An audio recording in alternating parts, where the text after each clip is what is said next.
No one in the audience could have imagined what was about to happen. The lights of the Family Feud set glowed like a sunrise caught indoors, bright and friendly. The crowd was loud in that easy way people are when they've come to laugh. Steve Harvey walked out from behind the curtain, cue cards in his hand, grin in place, the rhythm of the show already moving through him like a song he'd sung 1,000 times. It was supposed to be another taping, another collection of families trying to guess the most popular answers to questions written in ink and humor. But sometimes the ordinary hides something sacred. The moment the show began, a small voice somewhere in the studio whispered a "thank you." Steve didn't catch it then. He only felt the air change just slightly, the way a room tilts when a prayer slips into it unnoticed. He kept smiling, reading the questions, teasing the contestants. The cameras caught everything. The laughter, the quick wit, the warmth that made people feel safe enough to be silly on national television. Then came the boy. He was small for 9, the kind of small that made you wonder if the world had already asked too much of him. He stood beside his mother, who kept one hand on his shoulder like an anchor she was afraid to lift. His name tag read Caleb. When the red light on the main camera came on, he didn't flinch. He looked straight into it with calm eyes that seemed to know something the rest of the room didn't. Steve greeted them with his usual energy. "All right, Caleb, you ready to play?" "Yes, sir," the boy said, polite, clear. The audience chuckled at the contrast, Steve's booming charm and the child's quiet certainty. They played the first round.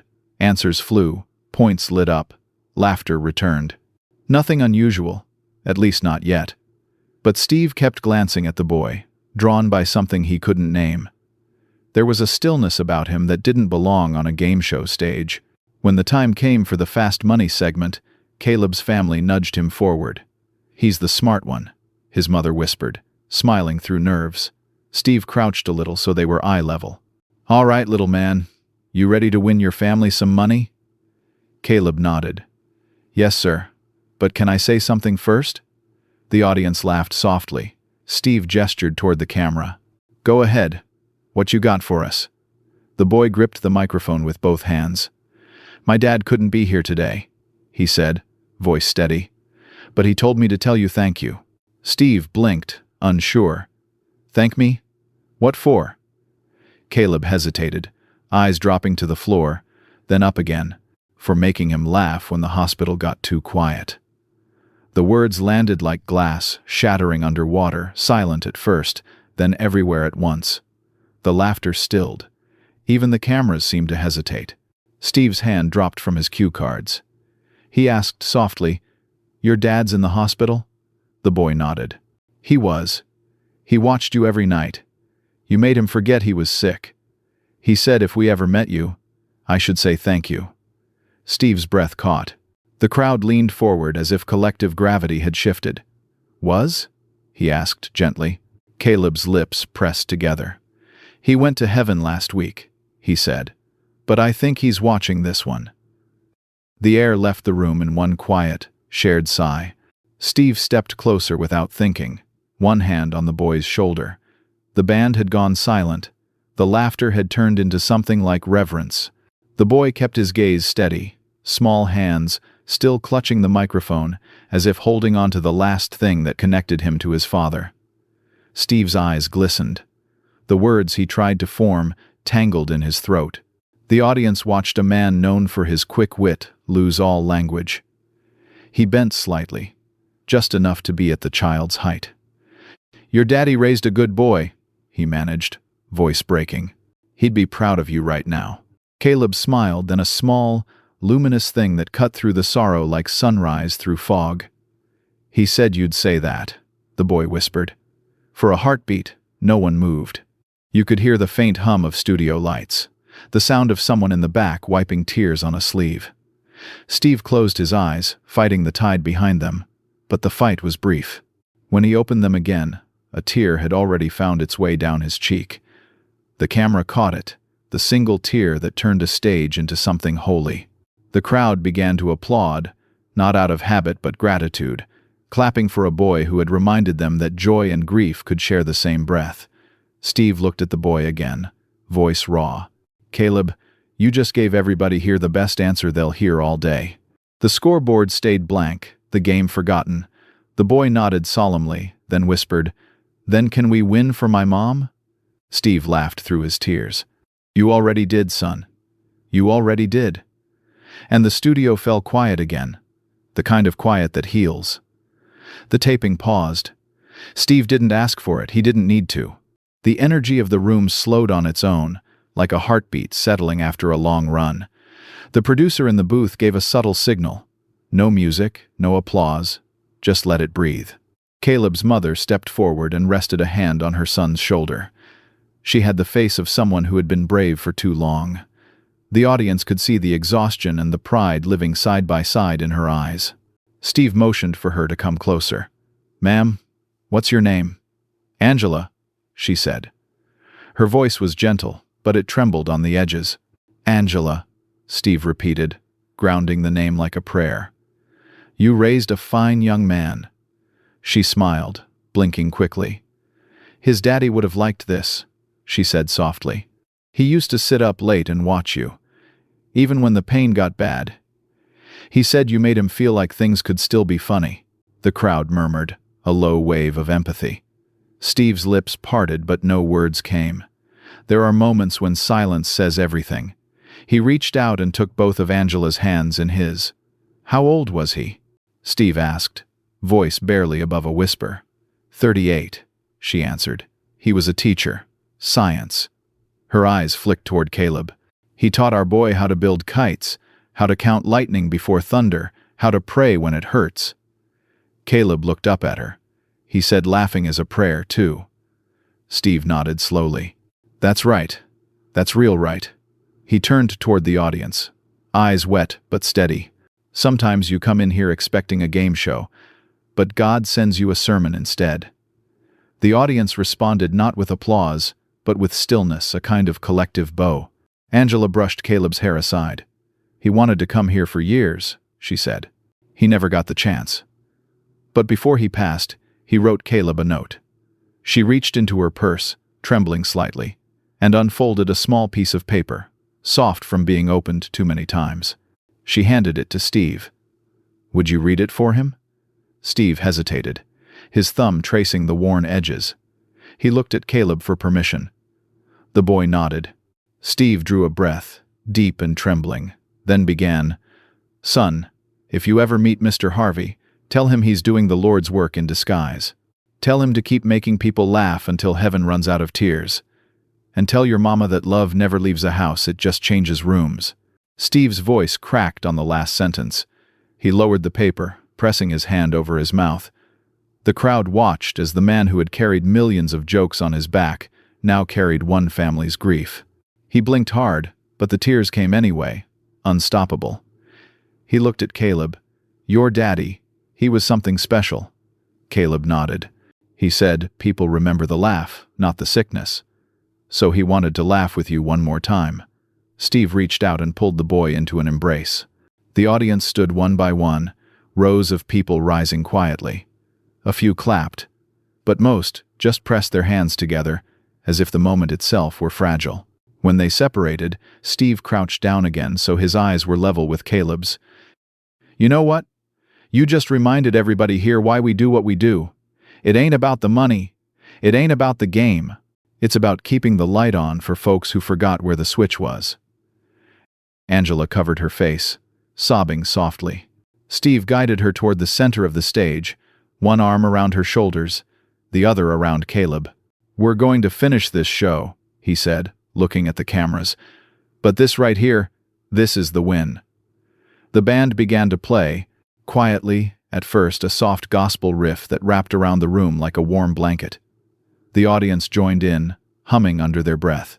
As the music faded, Steve looked back down at Caleb. "Your daddy said to tell me to keep doing the Lord's work, right?" "Yes, sir." Steve smiled faintly. "Well, you tell him I heard him loud and clear." The boy grinned, and for the first time that evening, laughter came easily again. Steve motioned for the cameras to roll. "Let's play," he said, voice breaking but full of light. The next round went on, but it wasn't the same. Every question, every buzzer carried a weight of grace. People answered slower, listened harder. The laughter that returned wasn't loud. It was healing. At the end of the game, Steve didn't declare a winner. He simply said, "Tonight, we all won something." The crowd erupted, not in cheers, but in tears and applause that refused to end. Caleb's mother lifted him into her arms, and Steve stood beside them, a silent sentinel in the glow of the lights. He looked at the camera, and, with that half-smile that had carried 1,000 families through 1,000,000 laughs, said, "That's all the time we got for tonight, y'all. But this one's going to stay with me for a long, long time." He handed Caleb the folded note. "You keep that close, okay? That's your dad's voice." Caleb nodded solemnly. "Yes, sir." And as they walked off stage together, the crew stood and clapped. A few of them wiped their faces. Even the cameramen whispered, "Amen." The stage lights dimmed, and in that half-light, the show became something else entirely, not television, not entertainment, but a soft space where laughter and loss shook hands and promised to keep each other company. When the episode ended, the crew didn't rush to break down the set. Nobody wanted to be the first to move, to disrupt the echo that lingered in the air. A dozen people who had worked hundreds of shows together suddenly stood there, quiet, humbled by what they'd seen. The laughter that usually rolled like thunder after the last applause light had faded. In its place came an ache that felt like reverence. Steve walked backstage with Caleb and Angela.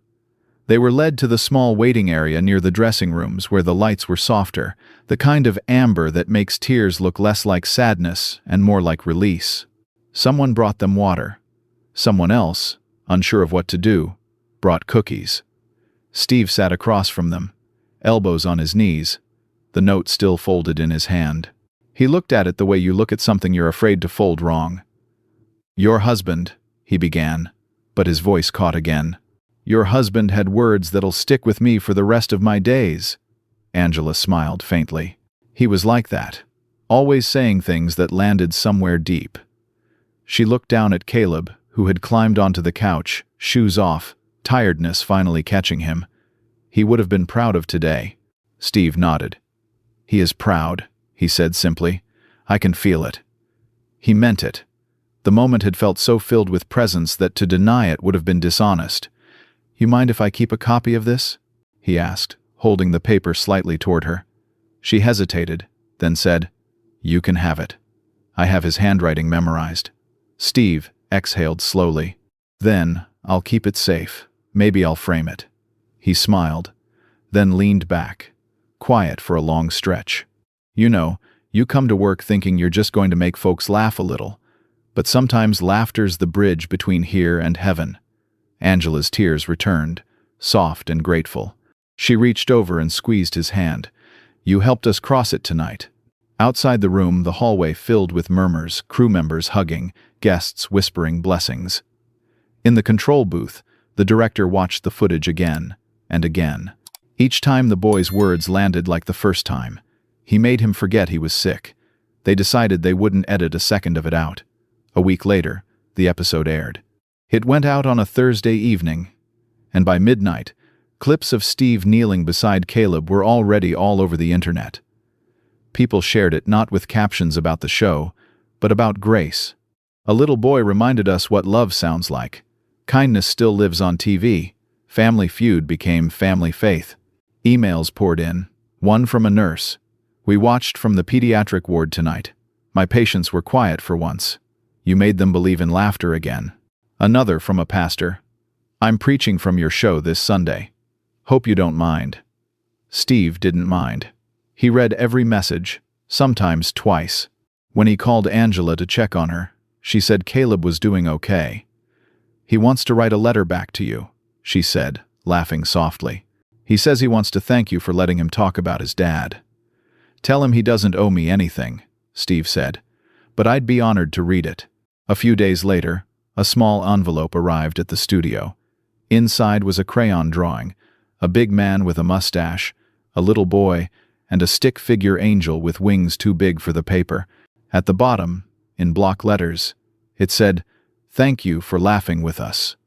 Steve taped it to the mirror in his dressing room. Every morning before a show, he looked at it, and for a moment, the lights didn't feel so harsh. The network asked if he'd like to do a follow-up. He agreed on one condition, that they wouldn't make it about ratings or emotion for its own sake, but about what came after. They brought Angela and Caleb back a month later. When the segment aired, viewers saw a small boy smiling again, holding a photo of his father, standing between his mother and Steve. Steve opened that show differently. No jokes, no questions. Just a quiet statement. We lost a man who believed laughter could heal. So tonight, we're going to keep his promise. Caleb's eyes glowed. He looked older now, not in years, but in peace. The cameras rolled, and Steve asked him one question. What would you tell your dad if he were watching right now? Caleb thought for a second, then said, I'd tell him we're still laughing. Steve's eyes closed. The crowd was already crying before he said, That's the answer, y'all. That's the whole show right there. When the segment ended, Steve stood at the edge of the stage, watching the mother and son walk out again. He stayed there long after the applause ended, long after the studio emptied, until the lights went down and only the echo of those words remained. That night, he took the folded note from his wallet and read it one more time. Tell him to keep making people laugh until heaven runs out of tears. He smiled, whispering to the quiet room. I'm trying, brother. I'm trying. The city outside was asleep. Inside the studio, one man sat beneath the ghost glow of stage lights, a letter in his hand and a prayer in his heart, grateful that even in a world of noise, a little boy's words could still make everyone stop and listen. Sometimes, television doesn't just entertain, it heals. If this story touched your heart, subscribe and share so the world never forgets moments like these. This is Stories Left Behind, where human stories are never lost.